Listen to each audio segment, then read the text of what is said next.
Imagine holding a piece of history in the palm of your hand, a coin that survived not just the passage of time, but wild swings in the price of silver, congressional laws, and the melting pot of U.S. mints.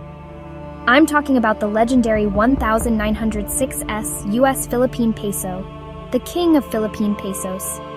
Let's start with the basics.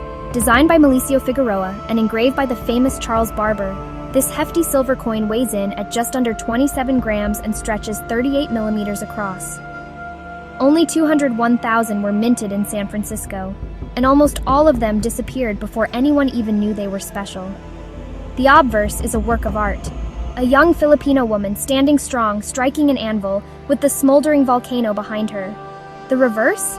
An American eagle perched on a shield, a symbol of the era when the Philippines was under U.S. rule.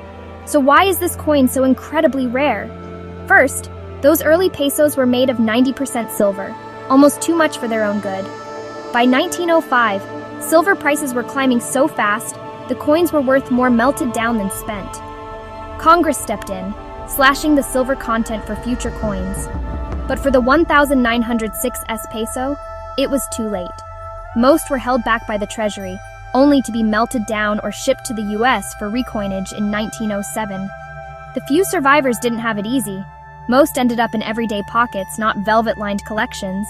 High-grade examples are practically unicorns. And with value comes danger. Counterfeits are everywhere. That's why collectors obsess over tiny details, like the shape of the one in the date, the roundness of the 9, or the teardrop on the 6.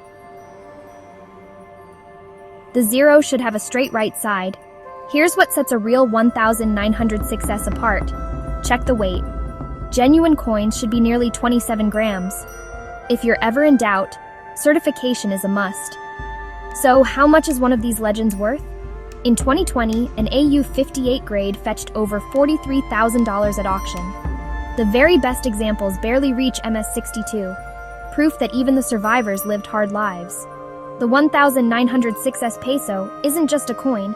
It's a story of survival, scarcity, and a wild ride through history. If you ever get the chance to see one in person, hold it tight. You're holding the king.